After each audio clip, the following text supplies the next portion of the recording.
Good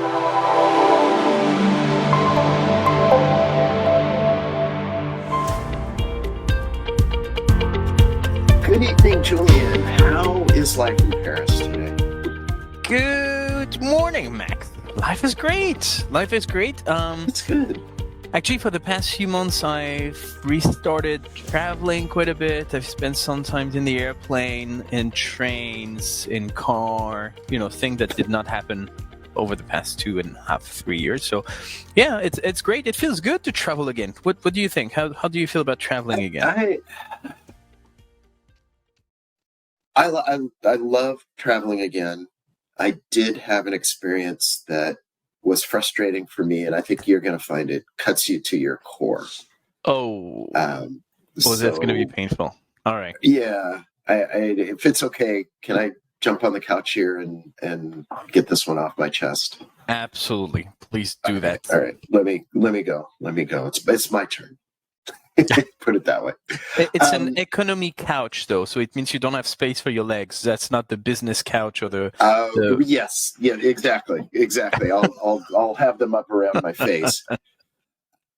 So was flying across the country and had a connecting flight, and my first flight was significantly delayed.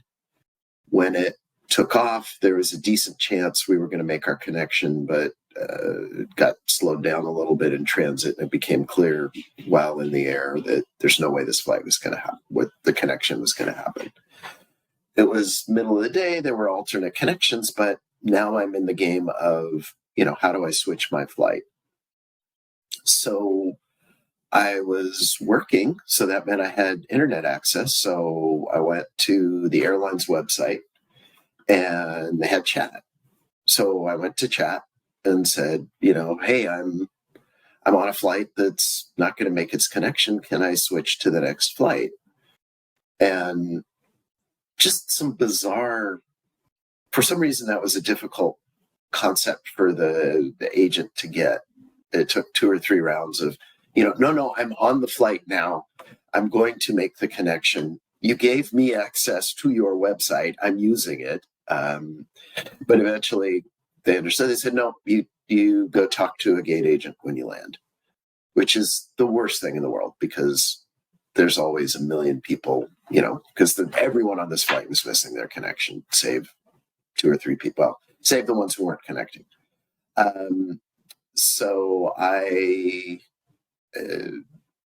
just kind of put my tail between my legs. Okay, then I'll deal with it when I land. I landed, and this was kind of the recovery part of the story. I called as I was walking off the plane, and by the time I had walked to, actually what I was going to do was there's I'll admit it's American Airlines. Everybody knows I fly American, whoever's listened to this. There was an Admirals Club, and I was going to go do the change there instead of the desk because, it's a little less crowded, etc.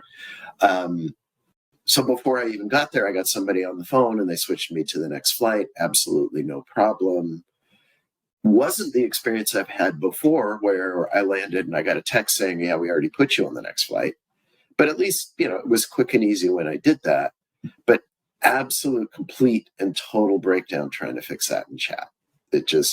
And that's the whole story. It's a very short, very simple one. But as Mr. Let's Do Digital, I thought that would be pretty. Well, I could get your blood to boil a little bit on this. But not even, Max, because I think so many companies get that wrong that it's almost a norm that this is wrong. Very few companies do this right. I mean, this is a typical example of what I call, for the past many years, I feel like a broken record because I've been saying this for years now, but that's what I call technological silos, right?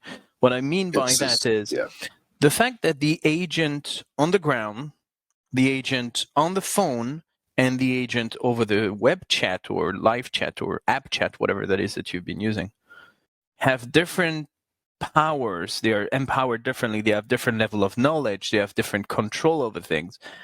Is an absolute mess because, and again, I just feel like I'm reciting the same thing over and over again, but the way it should be built is your agents should be organized around abilities or competencies or skills or whatever that is. Meaning that you probably have some agents that are fantastic dealing with buying tickets, some others providing information about the airport or providing information about flights, schedule or this kind of stuff. You probably have some that would be skilled in reimbursing people, whatever that is, right? And then these agents should receive all inquiries regardless of the channel, whether it's phone or email or chat or whatever, because they are the experts.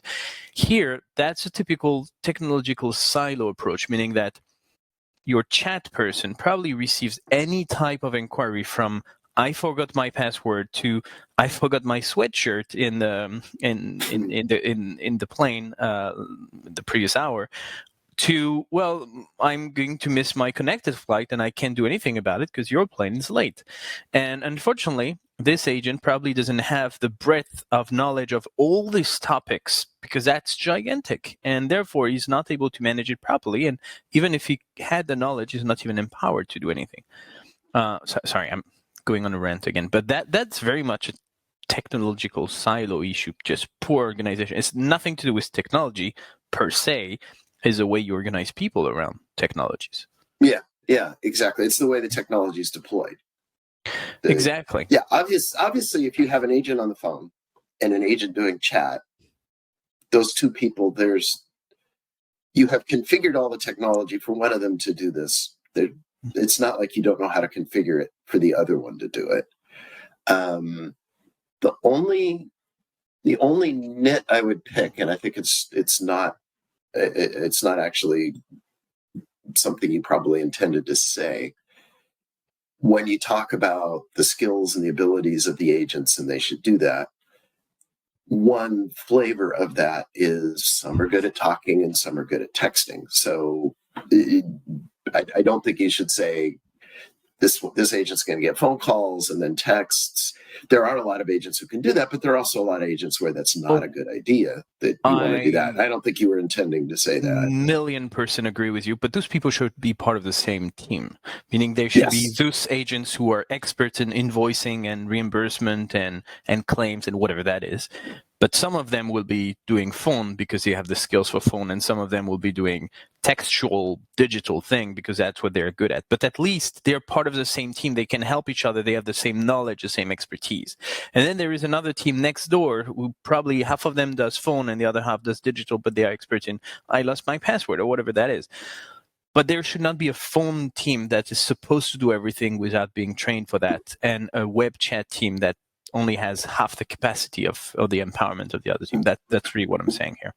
Yeah. And, how are we as consumers supposed to know, oh, well, these guys don't know this information and these guys do know that information. And, this is such a classic breakdown. And it's one we see over and over and over. Yeah, exactly. It's not for the customer to figure out the processes. It's for the processes to adapt to the customer. Now, there is another... Actually, I see many things to unpack here. I know that's a short story, but I see many things to unpack.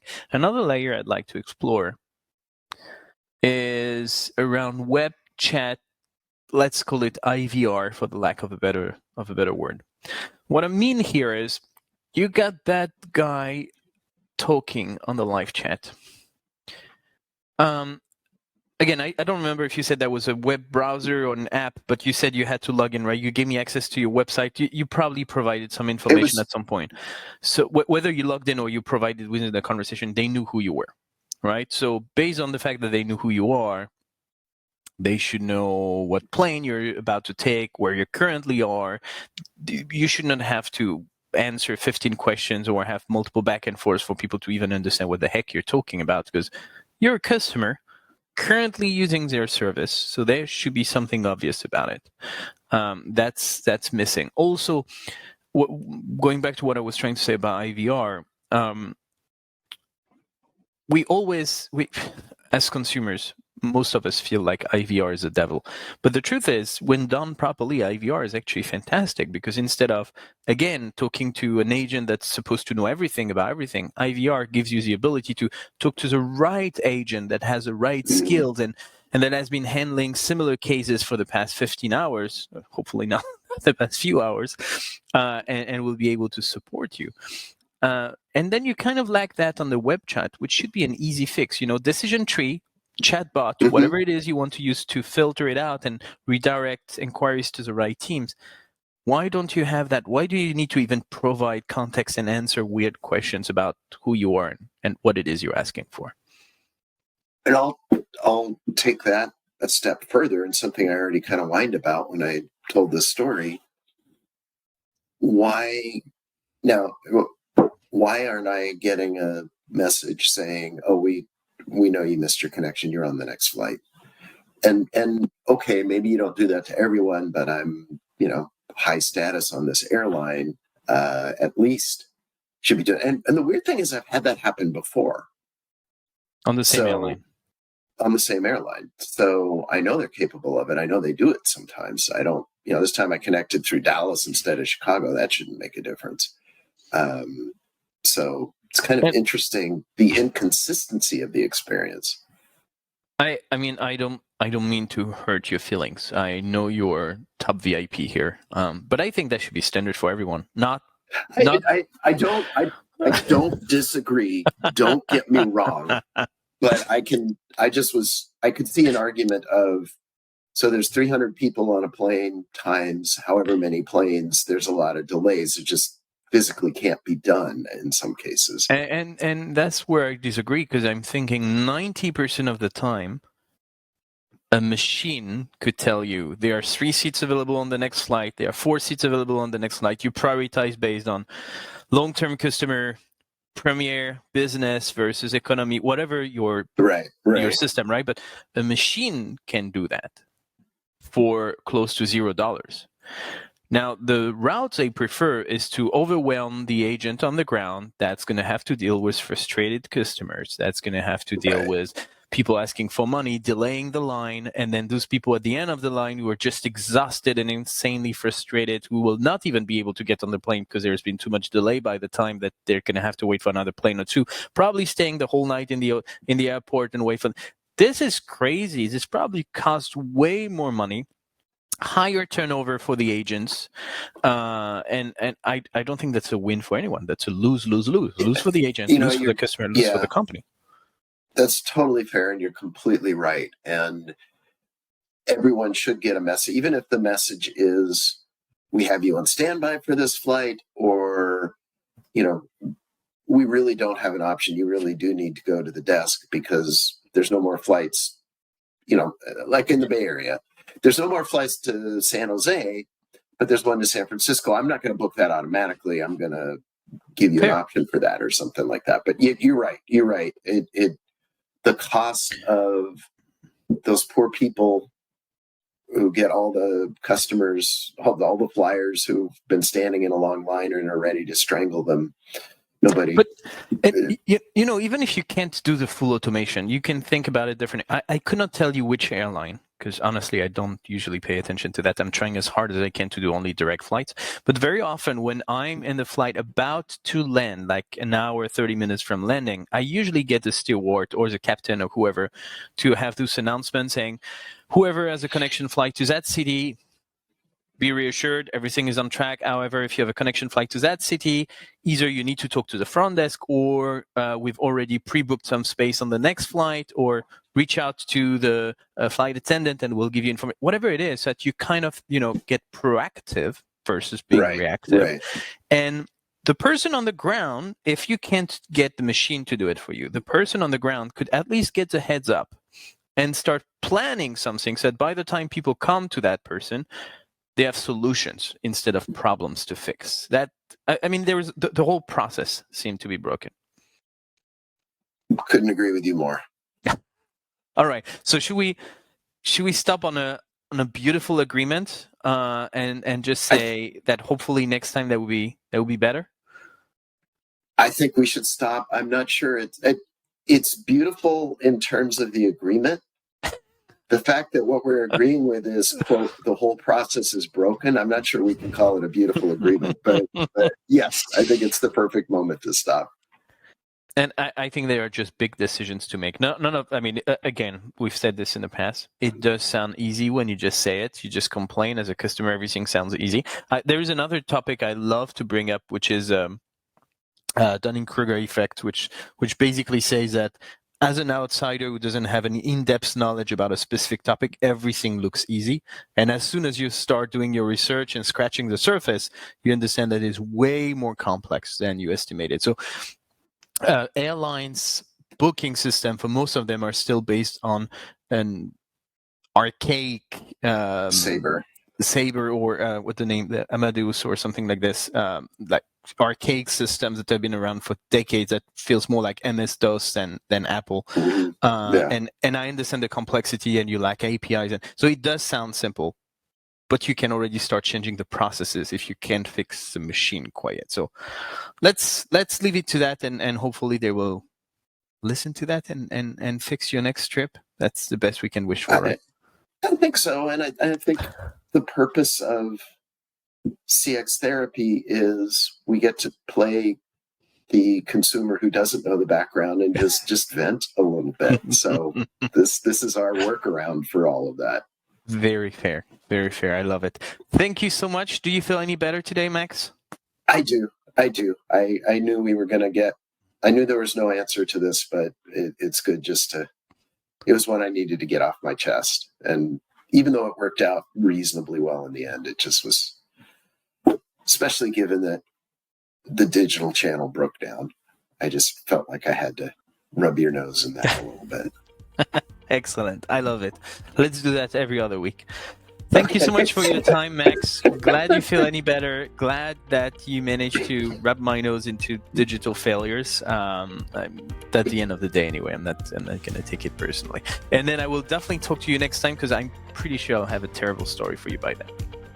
All right. Well, I will get my empathetic skills going and we'll hear what you have to say. Perfect. Thank you so much. Talk to you next week, Max. All right. Sounds good. Thanks, Julien. Bye. Bye.